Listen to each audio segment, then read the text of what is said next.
नमस्कार, हार्दिक भाव स्वागत मातृ एकाडेमी को। गदा पर्व सारला महाभारतर गोटे गुरुत्वपूर्ण पर्व कहीं ना व्यासंकर महाभारत माने जोटा आमर वास्तव संस्कृत महाभारत से गदा पर्व बोली गोटे पर्व ही नहीं। तो गदा पर्व संपूर्ण भाव सारला दासंकर मौलिक सृष्टि। तेणु जेतेबेले ओपीएससी सिविल सर्विस परीक्षा प्रश्न आसे सारला दासंकर मौलिकता गदा पर्वर अनुसरण रे आलोचना कर तो सबुठ बड़ मौलिकता एक जे गदा पर्वर सृष्टि निजे ही होची मौलिकता। कारण गदा पर्व जहाँ मु कहली संस्कृत महाभारत रे नाही। तेबे गदा पर्व से काहेकि तैयारी करथिबे? कारण गदा पर्व भीमंकर गदा आउ अर्जुनक गदा सारला महाभारत युद्ध जहाँ हमारा महाभारत युद्ध से जो दिजणक भितर युद्ध है माने मुख्य युद्ध से होचंती दुर्योधन आउ भीम। भीम होचंती सारला महाभारत हीरो। हाँ, सारला महाभारत हीरो अर्जुन नुहंती, से होचंती भीम। तो भीमंकर अस्त्र होची गदा, दुर्योधन होचंती मुख्य खलनायक, तांकर अस्त्र मध्ये होची गदा। तेणु गदा पर्व एटा होची मुख्य युद्धर वर्णना। आ भितर आमे बहुत किछि देखिबा को पाइबा। जेमिति आपण देखिथिबे ग्रीक ट्रेजेडी कथा वर्णना हुए, ग्रीक रो जो स्टोरी गुडाक रहिछि, शेक्सपियर कर जो कहानी गुडाक रहिछि, माने सब भल चलिथिबो। गोटे धनिक परिवार रो कथा हेतिबो, धनिक राजवंश रो कथा हेतिबो, गोटे छोट भूल आ ताकु नै सब किछि बर्बाद, सब किछि खराब हे जेइछि। तो से भली किछि सारला महाभारत रे आमे देखिया को पाइबा। दुर्योधन का पाखरे कोन नाही। दुर्योधन होचंती माने अपन टिके भाबंतु, दुर्योधन जने साधारण व्यक्ति नुहंती बा कौरव माने साधारण व्यक्ति नुहंती, माने मनीष भाबरे से माने असामान्य।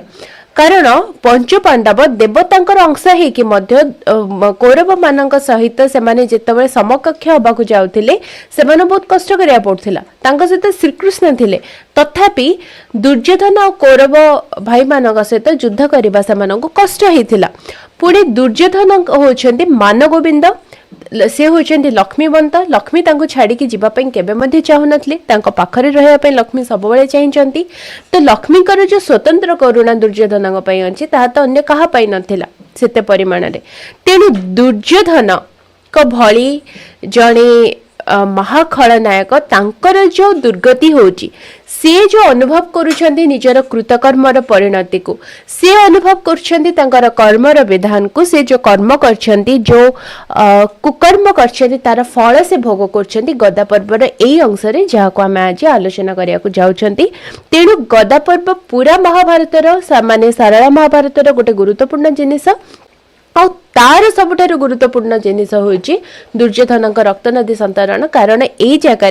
से अनुभव करिवे, से अनुभव करबा सहित से निजर कृतकर्मर जो परिणति, जो दंड से भोग करिया को जाउछंती। तेबे गदा पर्व आरंभ होची जेतेबेले सर्वप्रथम कौन होची ना गोल युद्धर वर्णना होची। गोल युद्ध माने कौन? ए गोल युद्ध माने कौन जानिबा जरूरी। जेतेबेले रक्त नदी कथा आसीबो ता पूर्वर गोल युद्ध कथा जानिबा जरूरी। कौन ना गोल युद्ध? गोल युद्ध माने कौन? जेमते आमे कहू गंडगोल, गंडगोल हैला तो सेमते गोल युद्ध रे कौन हैला, सब किछि गोलिया घंटिया हे गला। काहे कि गोलिया घंटिया हे गला ना, प्रथमे कृपाचार्य मरी गले, माने सब किछि एबे सबु बड़ बड़ लोक माने सब मरी गलेनी। भीष्म तो चली गले, तापर द्रोण चली गले, समस्ते सरिया परे सीनियर भाबरे जड़े थिले, से होचंती कृपाचार्य। कृपाचार्य पांडव माने कौरव मानकर कुल गुरुजी। तो से एकमात्र बंची थिले, से भी मरी गले, माने प्रथमे मरले। तापर तांको जो बाण दीटा मारिले, माने जो सर दीटा मारिले, से सर साधारण सर नुहंती, से माने होचंती विष्णु आउ शिवंकर सर। तो से सर दीटा डिसाइड कले जे आम द्वारा जदि मरबे ये होचंदे ब्राह्मण ताले आमको ब्रह्म हत्यार भय लागिवो तेणु से माने मारिबा परे पुणी थरे बंचेई देले तो कृपाचार्य मरीगला परे बंचिले बंचिबा परे से ड्यूटी फ्री हे गले सेथे से युद्ध छाड़ी के चली गले तो सी जितेबाला युद्ध छाड़ी के चली गले तापरे आ कोनोसी माने वयोज्येष्ठ व्यक्ति से युद्ध रे रहिलेनी तेणु युद्धर कौन नियम रहिलानी जी जहा को पारिले मारिले निजर परर आउ से भली किछि जिंस रहिलानी परस्पर को मरामरी हेले ताको कहागला गोलयुद्ध तो से कथा ए जगह देखंतु लिखाई कृप पड़िला उत्तारे समर महागोल पर अपर बोली बारण नगला कुरु पांडव बेनिबल तो कृप पड़िला उत्तारे तो कृप जेतबेले पड़िले जेतबेले कृपाचार्य पड़गले माने युद्ध रे तांकर मृत्यु हैला आउ से चली गले तापरे पर अपर बोली गोटे जिनिस आ बिल्कुल भी रहिला नाही पर अपर बोली न भाबिकी माने निजर परर न भाबिकी से माने युद्ध कले ताकू कुहागला गोल युद्ध कृप पड़िला उत्तारे समर महागोल माने कृपा चली गला परे ए महागोल हैला पर अपर बोली न भाबी कुरु पांडव कौन कले युद्ध कले तो से युद्ध रे के सब थिले ना भीमसेन दुर्दक्ष धृष्टदे द्युमन सहदेव सातुकी जे नकुल अर्जुन तो वर्तमान युद्ध रे के अछंती भीमसेन माने भीम अछंती दुर्दक्ष के दुर्दक्ष बोली से लिखुछंती दुर्दक्ष होछंती प्रकृत रे कौरव से जो 100 भाई जन्म होते तांको व्यतीत आउ जड़े भाई जन्म होते से होचंती से ही धृतराष्ट्रंकर ही पुत्र किंतु गांधारी पुत्र नुहंती से जड़े दासी पुत्र तो दुर्दक्ष से यही महाभारत युद्ध रे रहिबाको चाहिलेनी कौरव मानक पक्षरे जेहेतु ता पापर पक्ष अधर्मर पक्ष तेणु से सेमानक पक्ष छाड़ी पड़ी आसते पांडव मानक पक्ष को तो वर्तमान से पांडव पक्षर अछंती तो भीमसेन तांको सहित दुर्दक्ष तांको सहित अछंती दृष्टजे द्युमन एटा सारला दासंकर लिखिबार निज स्टाइल सेमिति बहुत जगह रे लिखिछंती प्रकृत रे से लिखिया को चाहुछंती धृष्टद्युम्न के ना से होछंती द्रौपदींकर भाई आउ तांको सहित अछंती सहदेव सात्वकी से जणे यादव माने कृष्णंकर सहित से थांती तांकर जणे परम मित्र तो से मध्य युद्ध रे अछंती आउ तांको सहित अछंती नकुल आउ अर्जुन सहदेव नकुल अर्जुन भीम एमाने समस्ते कौन करछंती युद्ध करछंती येतेक योद्धा अछंती पांडवंकर कति 5 अहिव्रत रथ बेनी लक्ष्य हाथी तो 5 अहिव्रत तो अहिव्रत कौन ना एटा होची से समय रे व्यवहार होतवा संख्या जेंते पद्म सागर एगुडा को होची गोटे गोटे से समय काउंटिंग नंबर तो से काउंटिंग नंबर कथा मो आपन को आगो को कहिबी कार कौन अर्थ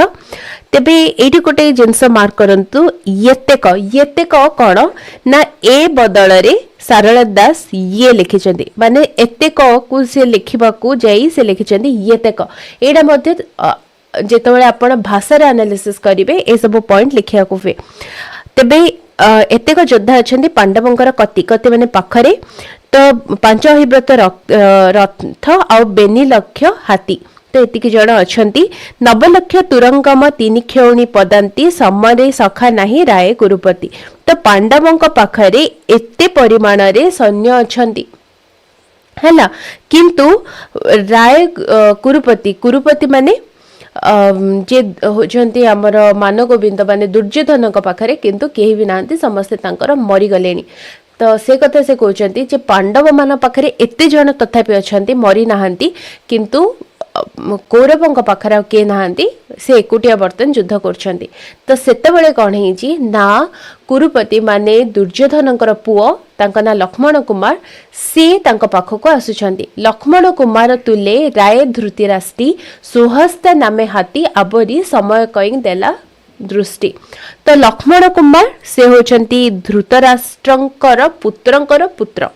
धृतिराष्ट्री माने कोन ना अपत्य अर्थ रे एठी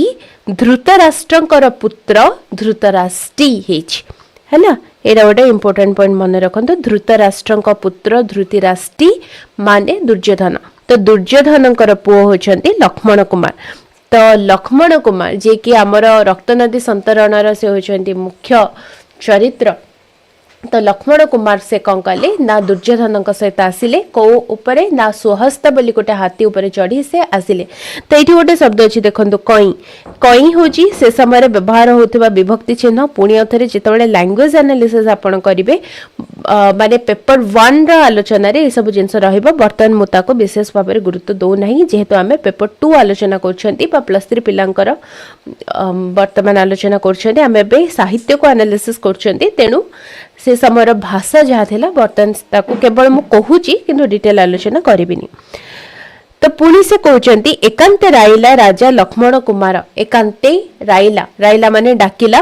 राजा मान के दुर्योधन डाकिले लक्ष्मण कुमार को समर छाड़ी जा पड़ा मनोहर बनस्तर तू आउ ये युद्ध रे रहना युद्ध बर्तमान सांघातिक अवस्था हो गलानी तो बर्तमान तू कौन करे ना युद्ध छाड़ी की पड़ा। तो तापरे मानगोविंद चरणे लक्ष्मण परिमाणी माने तांको प्रणाम करी दुर्योधन को प्रणाम करी लक्ष्मण कौन कहले कहले समस्त को मरे कि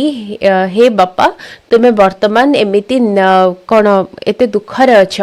बेनी लक्ष पदांती बल अछंती आमर एतेक घेनी देखी करवा समर आमर एबे मध्य किछि सैन्य अछंती आमर एते गुडे सैन्य थिले एबे राति आसी हेलानी आमे कौन करिबा जे एबे मध्य किछि करि परिबा। तो से समय रे से तांको कहउचंती जे तुमे केते बड़ भूल कल बापा के कहउचंती लक्ष्मण कुमार ता बापा को कहउचंती जे भूल कौन कल ना मध्यपात्रेण जे अइले देवहरी जणे जणे के अबा न बोइले पुरसरी। तो तुम पाखकू देवहरी आसीथिले माने श्रीकृष्ण स्वयं मध्यपणे माने मध्यस्थी के आसिले किंतु तांको कथा आम पूरा रे माने आम घरे केही भी तुम्हें माने सुनिलनी माने केही भी कौरव तांको कथा सुनिलनी आपने जहाँ अर्जी कर्मसीना बोली आज निशत होइले अवश्य मरिबटी काली माने से एठी नीति कथा कहउचंती लक्ष्मण कुमार तांको उचित कथा कहउचंती जे तुम्हें जहाँ कर्म आज करिबो तार फल तुम्हें निश्चय पाइबो। तो जदि सेतबेले कृष्ण को कथा सुनी देई थांते ताहले आज ए अवस्था आसी न थांता आज आम पाखरे देख बापा किए भी नहांती। तो से समय मानगोविंद तांको कहउचंती माने दुर्योधन कहउचंती एक कथा भावे ना एका तोहर व्रती थिले वंश होइब रक्षा व्रती थिले माने बंची थिले जदि तू एकुटा बंचीचु तू जदि जणे भी बंची कौन हम आमर वंश रक्षा हम एका तोहर व्रती थिले वंश होइब रक्षा जदि तू एकमात्र मध्य बंचीचु तू जणे भी बंचीचु आमर वंश रक्षा हम केमिति ना से उदाहरण दउचंती ना मो गांधार सेना वंश को नाश करिथिली जणे एकुटिया शकुनी बंची थिले किंतु उपाय करिकि से मोर वंश को मरायला से उपाय करी से जणे थिला आ देख मोर वंश को से नाश कला तेणु बाबू तोहर व्रती थिले करिबो पितृकार्य एका तू बंची थिले पाइबो ऐश्वर्य अधिराज्य तेणु जदि तू जणे भी बंचीचु ताहले भी तू तो पितांक कार्य करि परिबो तू ऐश्वर्य भोग करि परिबो राज्य भोग करि परिबो। तो तेणु से तांको कहउचंती जे एका जणे शकुनी जे उबुरीन थिला उपाय करिन से मोर वंश मरायला तेणु तू जणे बंची गले भी यथेष्ट तेणु तू एबे आ एठी रहना युद्ध छाड़ी एही क्षणे तू एठू चली जा। तो बापा वचन शुणी से कौन कले ना निजर बाहन को छाड़ी की से गोल भितर पशिकी से युद्धरु खसी पड़े बोली बाहरिले। तो संपूर्ण 3 प्रहर राति से समय हेजी से जीवाई चेष्टा करुछंती निशत हो जाते समर उपेक्षी पलाबंते दृष्टद्युम्न ताहांकई देखी। तो निशत माने बलहीन होइकी से कौन कले जीवा को बाहर तो निशत हुई माने बलहीन हुई से समर उपेक्षी माने युद्ध को छाड़ी से पलाउछंती। तो सेतबेले दृष्टद्युम्न कौन कले तांको देखीदेले दृष्टद्युम्न मूले सात्विकी बेनी जोधी माने योद्धा। तो दृष्टद्युम्न आ सात्विकी से कौन कले कौरव बल जोठी जहाँ किछि तो बंची थिले तो सेमानक तो सखा माने रथी आगे नहांती पदाधिक जहाँ अल्प अल्प बंची थिले तांको से कौन करथिले खेदी आसुथिले माने तांको तड़ी तड़ी आसुथिले मारी मारी आसुथिले। तो से समय रे कौन हेजी ना महाबाघ भली से माने युद्ध सब आरंभ करछंती। तो से समय कौन हेजी आग पछ करिकी उत्तर आड़े थिले सात्विकी धृष्ट जे दुमन पश्चिमे दुर्दक्ष जे आबर भीमसेन। तो चारि दिगरु सबु योद्धा माने अछंती जो माने कि युद्ध करछंती। तो को पटे कि अछंती ना पश्चिम दिगरे दुर्दक्ष अछंती, अन्य दिगरे भीमसेन अछंती, उत्तर आड़े सात्यकी अछंती और धृष्टद्युम्न अछंती। तो सेमाने कुरुबल देखिले माने कौरव मानको देखिले जेमिति देखिले से कौन कले ना सेमाने सरवृष्टि कले। तो लक्ष्मण कुमार जे पळाई नुआरिला धृष्टद्युम्न छामुरे जायन पड़िला। तेणु चारिआडु युद्ध होची, लक्ष्मण कुमार जिबे जदि जिबे केमिति तो से जे धृष्टद्युम्न पाखरे पड़िले। जुगते 3 प्रहर अंधार रयणी भयण जान बाहन तेजी पळाउछंती कुरुबल सैणी। तो सेतबेले राति 3 पहर हेची, अंधार रयणी रयणी माने राति, अंधार राति। तो भयरे जानवाहन छाड़ी की कुरुबलर सैनी माने सैन्य माने से पळौछंती। तो धृष्टद्युम्न कौन करछंती सेमान सब मारी मारी आसुछंती। भीमसेन धृष्टद्युम्न पिटुछंती सैन्य बल चौकती पेढ़ीण जे मारंती अचारगढ़। तो सब सैन्य माने जे जोठे युद्ध छाड़ी पळेबी बोली धाउछंती से समस्त को धरिके समूले विनाश करछंती। तो सेही सैन्य गहळ भितरे लक्ष्मण कुमार थिला। पिटंतेण गदा ताहार शिरे पड़िला, घायण व्यर्थ होइला भानुमतीर बला, ताहार संगते पड़िला सैन्य 3 सहस्र अचारगला। अचारगला माने अजय माने एठी से कहिबाकू चाहुचंती ताहाले कौरव मानंकू मारिबाकू जिबा समय रे, कौरव सैन्य मानंकू मारिबाकू जिबा समय रे अचारगला माने अजय कौरव मानंकू मारिबाकू जिबा समय रे लक्ष्मण कुमार भूल मरीगले। माने से जेतबेले एका सहित समूह मानंकू मारुथिले, माने समूह अर्थ रे माने लोक से देखि नांती कि भीम लोक देखि नांती। से कौन कले एकाथरे गोटे जोरे गदा बुलेले आउ सेथिरे कौन हैला एका सहित 3 सहस्र अजय सैन्य मरीगले। तो ता भितरे लक्ष्मण कुमार भी थिले, तांकर मुंडरे जे बाजिला भानुमतीर बला माने दुर्योधन पत्नी भानुमती तांको पुत्र से सेठी आघात प्राप्त हेकी तांकर मृत्यु हैला। ता माने एठी से कहिबाकू चाहुचंती जेहेतु पांडव माने होचंती माने कोन हीरो पक्षर, तेणु जानी सुनी से माने जे गोटे छुआटे को मारिबे ए कथा सारला दास लिखिबाकू चाहि नांती। तेणु से लिखुचंती जे 3 सहस्र लोकों को एका सहित मारला बेलू भूल लक्ष्मण कुमार मरीगले। तेबे से जहा हो एका सहित 3 सहस्र लोक मरिबा कौन केबे संभव? ये गोटे मु आपन प्रश्न पचारछि। 3 सहस्र लोक एका सहित मरिबा केबे कौन संभव? हाँ, एटा संभव केवल सारला दासंकर लेखारे। सारला दासंक संपर्क रे श्री भारत दर्पण रे कहा जाउछि। अच्छा, भारत दर्पण के लिखिछंती मते टिके कहंतु। तो श्री भारत दर्पण के लिखिछंती। तो सारला दासंक संपर्क रे श्री भारत दर्पण रे कोन कहउछि मुटे कमेंट चेक करे। आपण माने कमेंट रे उत्तर टिके लिखंतु, कमेंट रे उत्तर लिखंतु। श्री भारत दर्पण के लिखिछंती सारला महाभारत ऊपर सर्वप्रथम आलोचना होछि श्री भारत दर्पण। तो श्री भारत दर्पण रे कथा कहा जाउछि जे सारला दास सते जेमिति कल्पनार नदी रे से संतरण करंती। तांकर सबु संख्या गुडाक एते बड़ बड़ सबु संख्या गुडाक माने से जो संख्या दियंती माने एते एते एते बड़ सेटा होछि सारला दासंक अति कल्पना। तो एठी आपण मानकर गोटे हेडिंग भी हबो अति कल्पना। सारला दासंकर मौलिकता जदि आपणकर क्वेश्चन आसिला बा सारला दासंकर लेखन शैली जदि आपण प्रश्न आसिला गोटे हेडिंग रहबो अति कल्पना।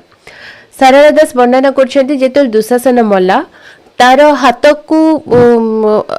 भीम कौन कले उपाड़िले। जेहेतु तांकर सेटा से द्रौपदी को कथा देइथिले, से प्रॉमिस करथिले, तेणु से जो हाथटा को उपाड़िले तांका हाथ रे गोटे बळा से पिंथिले सेटा पड़ी गला जे ता भितरे एका सहित केते गुडे हाथी खसिकी पळेले माने गळी की पळेले। भावନ୍ତୁ एटा केबे संभव जे गोटे मनीषर बड़ा भितर हाथी खसी पळेबा। तो ए सब वर्णना करिया माने से एते तांकर हाथ माने से एते बड़ बॉडी बिल्डर थिले जे तांकर हाथ एते मोटा थिला से एटा वर्णना करिया चाहछन्ती। काहे कि जदि हमें देखिबा से समय एंटरटेनमेंट सोर्स और किछि नथिला। तो सारला दास जहाँ कहते से सारला दास शुणी लोक मैंने जो मैंने शुणुले इंटरेस्ट पे कौन करते हाँ एते बड़ है आखि बड़ बड़ कर आश्चर्य प्रकट करने बोधवे सारला दास एभली भाव लिखिं सबू संख्या तांकर बहुत बड़ बड़ तो ये सेमती से कहते यहाँ अति कल्पनार पार्ट जे गोटे थरे गदा बुड़ेले जे एका सहित 300 मरीगले जा तो एक कथा से वर्णना कर तो सेठू तापरे कौन हिंची से वर्णना करमे गदा पर्व रे वीर रस भरपूर परिमाण रे देखा पाऊे भीमसेन प्रतिज्ञा कहित किपारी बेनी भुजे दरंडी समस्ते कचाड़ी तो भीमसेन जो पराक्रम मु कौन कहबी दुई हाथ रे दरांडी की समस्त को कचाड़िले पाद घाते सैनी मर्दई गुंडा करी गदा घाते वीर निरंतर अनेक सैन्य मारी मत्ता हाथी हस्ते धरी बुलाई बेनी करे आकर्षित ताहार प्रहार करती रथ गजंग उपरे माने दुई हाथ रे दीटा हाथी धरिकी से बुले बुले फिंगेले जदि आम यहाँ प्राक्टिकाली देखा यहाँ भी अति कल्पना किंतु एठी तांकर वीरत्वर वर्णना होची तो ये गोटे हेडिंग आपण जदि आपण परीक्षा प्रश्न आसिला बेले बेले प्रश्न आसे विभिन्न रसर प्रभाव तो सारला महाभारतर अनुसरण रे विभिन्न रसर प्रभाव जदि आपणकर प्रश्न आसिला ये गोटे आसब वीर रस ठीक अच्छे तो ये वीर रसर वर्णना जेसन एक तरुबर महाबाते लोटी रुधिर मांसाए पृथ्वी कर्दन होई उठी तो ये से उपमा प्रदान करछंती तो जो भली भाव में महाबात्यारे तरुबर गछ कौन करे ऊपर को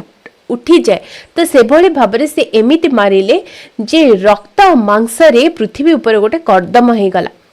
तो एभली भाव में से निजर पराक्रम देखेले पुणी युद्ध तो भयंकर चली नकुल सहदेव जे अछंती दक्षिणे करेण खड्ग कुंत घेनी मारंती से रणे तो ये आम गोटे कथा जानते ताहले नकुलंकर जो अस्त्र से हूँ खड्ग सहदेवंकर अस्त्र हूँ कुंत जेमिति भीमंकर गदा तो धरिकी से कौन कर मारुचंती तो एभली भाव से माने मारुचंती अर्जुन सेपटे कौन कर तीक्ष्ण बुना बाण प्रहार करछंती तो 27 छेद से एक प्रहारेण तो गोटे थरे सर जाउची जे 100 को से छेदन करछि तो एमिति से मारुछंती एटा मध्य आमे कहबा अति कल्पना कारण गोटे सर एक सहित 100 जन उड़ी गले हैला तो खाली सेति की नुह एबे आछंती युधिष्ठिर तांकर वीरत्व आमे देखिबा से कोन कले गजेक आहोरीण धर्मराय युधिष्ठि खड़ेक प्रहार कले योद्धा बेनिकोटी तो से गोटे हाथी ऊपर चढ़ी से आसिले गोटे थर खड्ग मारले जे कौन हैला ना 2 कोटी गोटे थर खड्ग मारले जे 2 कोटी पूरा एका सहित शेष हो गले ठीक अच्छे तो यहाँ गोटे इंटरेस्टिंग कथा से कहते तो शेष गदाए आसे होइला गोल रण पर आपना बेली न जाई बारण तापरे एमिति स्थिति आसीला जे निजर पर न भाविके सेमाने एमिति मरामरी हेले तो एभली भाबरे बहुत लोक कौन कले ना मरिबारे लागिले तो दूर रे थाई एक कथा देखुथिले कि ना मानगोविंद माने दुर्योधन दूरे ने थाई ताहा देखिला पांडव वीरा भीमा अरे अरे मानगोविंद देखिबी तो गरिमा तो दूर रे थिले ए समय रे मानगोविंद दुर्योधन को देखीदेले भीमा देखीदेले मैंने भीम देखीदेले और तन डाकिले आसे आसे तत्ते मु एथर छाड़ीबिनी तत्ते मु एथर दोछि तो तापरे से कौन कले भीम कौन कले गोटे मत्त नाग भली तांको ऊपर प्रहार कले तो एठी मध्य से ताको गोटे उपमार सहित वर्णना करछंती जे गोटे मत्त नाग भली महानाग भली से कौन कले मानगोविंद ऊपर प्रहार कले तो सेतबेले गोटे हाथी थिला से हाथीर गोटे घंट थिला से घंट भितर दुर्योधन जाई लुचि पड़ले एटा भी गोटे कौन संभव जिनस नुह एटा गोटे केबे संभव जिनस जे गोटे हाथीर गोटे घंट भितरे दुर्योधन माने गोटे मनीषटे जे लुचिब तेबे एक कथा से एथिपे वर्णना करछंती माने से भीम सारला महाभारत हीरो तो हीरो को देखी खलनायक एभली डरीगला जे से गोटे घंट भितर जे लुचिगला माने एठी से सूचित करिया चाहुचंती भीमंकर पराक्रम केते आ ता सहित रक्तनदीर सस्पेंस जे आसिया को जाउची तेणु जेतल दुर्योधन माने घंट भितर बाहरुचंती ऑलरेडी रक्त नदी से चारिआडे देखुचंती माने रक्त नदी क्रिएट हबार सृष्टि हबार से देखु नांती तमाने एठी गोटे से सस्पेंस नाटकीयता रखुचंती एटा मध्ये तांका शैली